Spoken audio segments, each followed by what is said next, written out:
Look down at the zipper on whatever you're wearing right now.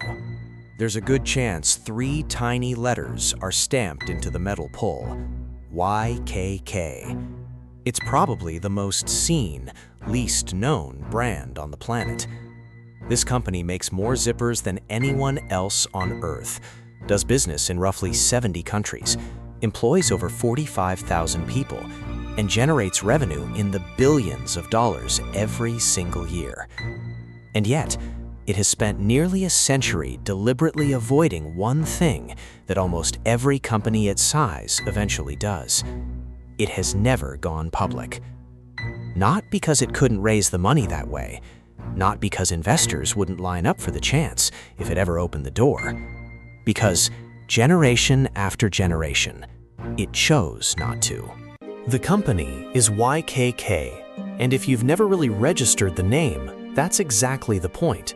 It doesn't sell anything under its own brand to ordinary consumers.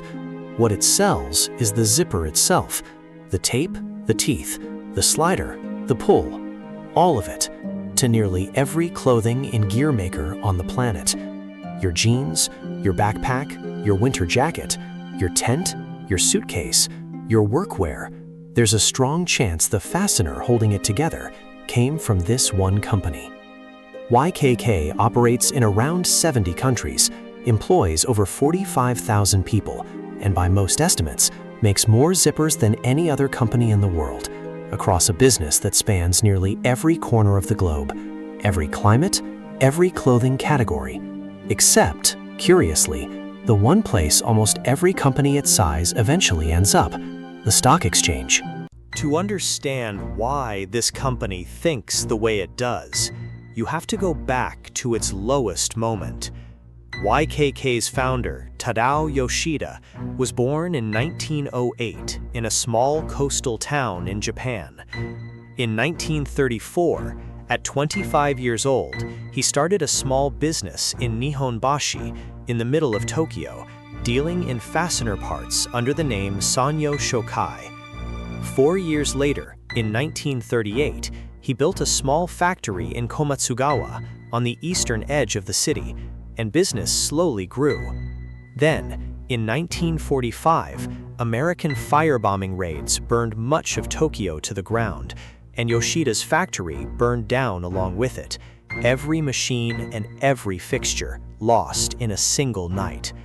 He rebuilt from nothing, moving his operation far from the capital to a small town called Uozu, and reorganizing the company as Yoshida Kogyo, the business that would eventually become YKK. And right after the war ended, before the rebuilding had even really begun, came the moment that shaped everything that followed.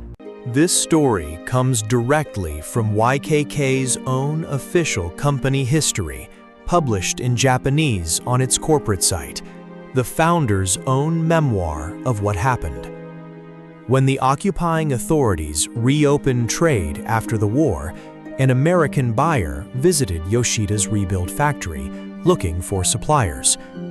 Yoshida offered to sell his zippers for 9 cents apiece, a fair price for hand-finished work.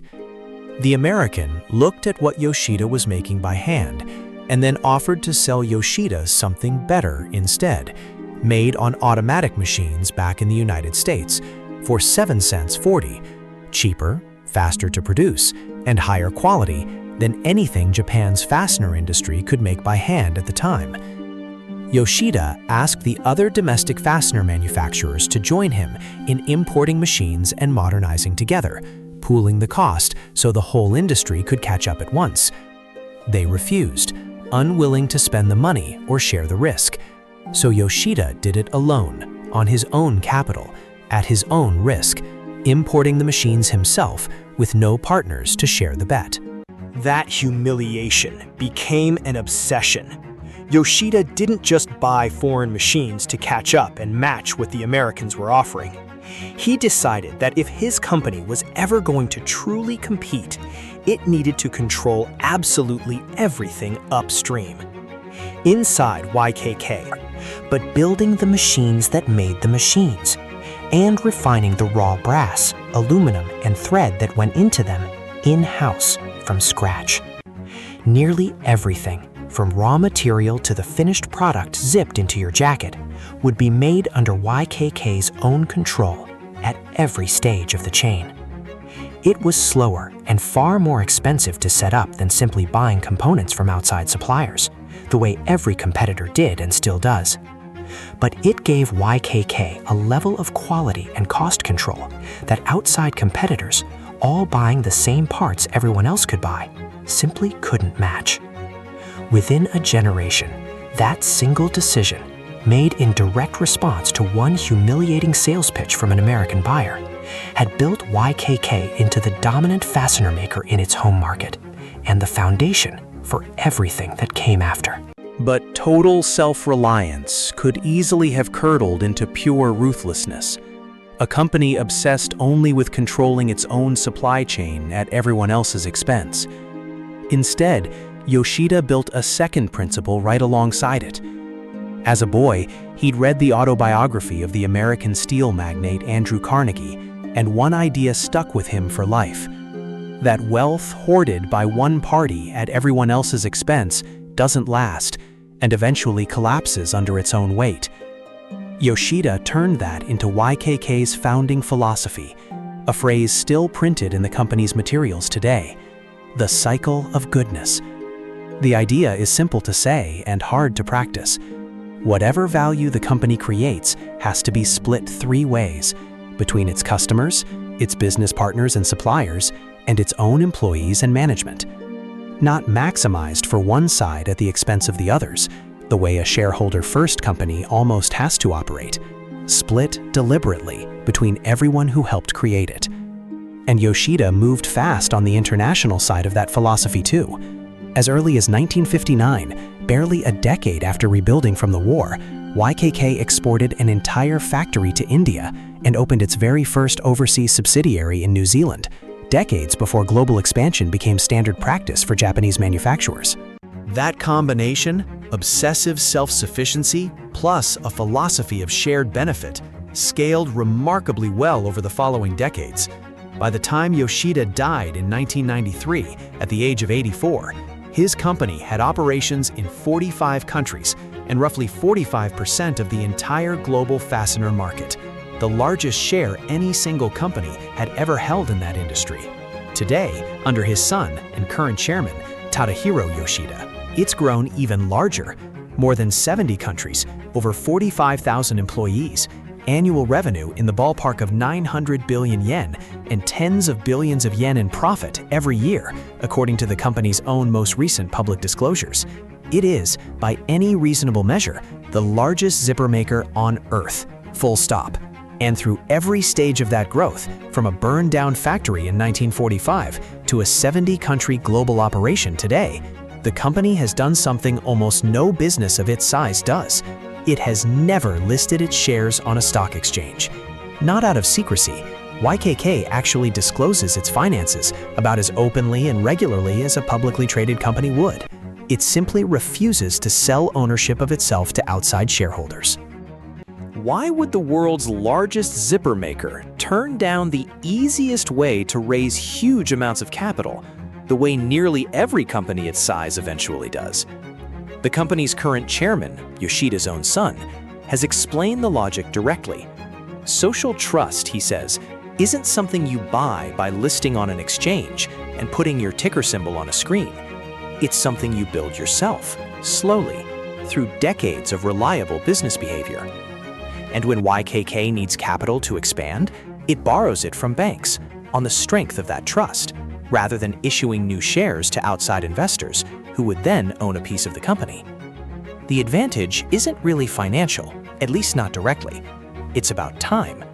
A public company answers to shareholders every single quarter on an earnings call in front of analysts asking about short-term performance.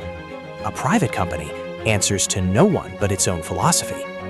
YKK can build a factory it expects to pay off in 20 years, in a country its competitors haven't even scouted yet, without a single analyst asking why quarterly earnings dipped this quarter because of the upfront cost. Going public would almost certainly have made YKK richer, faster, at least on paper, for its earliest investors. Staying private let it stay patient on its own terms for more than 90 years running. There's a version of this story that reads as modesty, a humble little parts company that never sought the spotlight and just happened to stay small in spirit. That's not quite right. YKK isn't invisible because it's small, or because it lacks options, or because nobody ever offered it a path to Wall Street or the Tokyo Stock Exchange. It's invisible because visibility, on the stock market and in the public eye, comes with a set of pressures the company decided, decade after decade, weren't worth the price. No shareholders demanding quarterly growth targets, no takeover risk from outside investors quietly buying up shares, no public spotlight forcing it to chase headlines and press cycles instead of factories and long-term bets. The zipper on your jacket is a small, unglamorous object precisely because YKK made staying unglamorous, staying private, and staying patient into a competitive weapon, starting with a humiliating sales pitch from an American buyer back in 1945.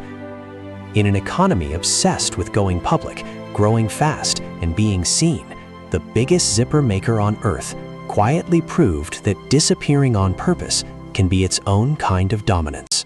Next time you zip up a jacket, look for those 3 letters.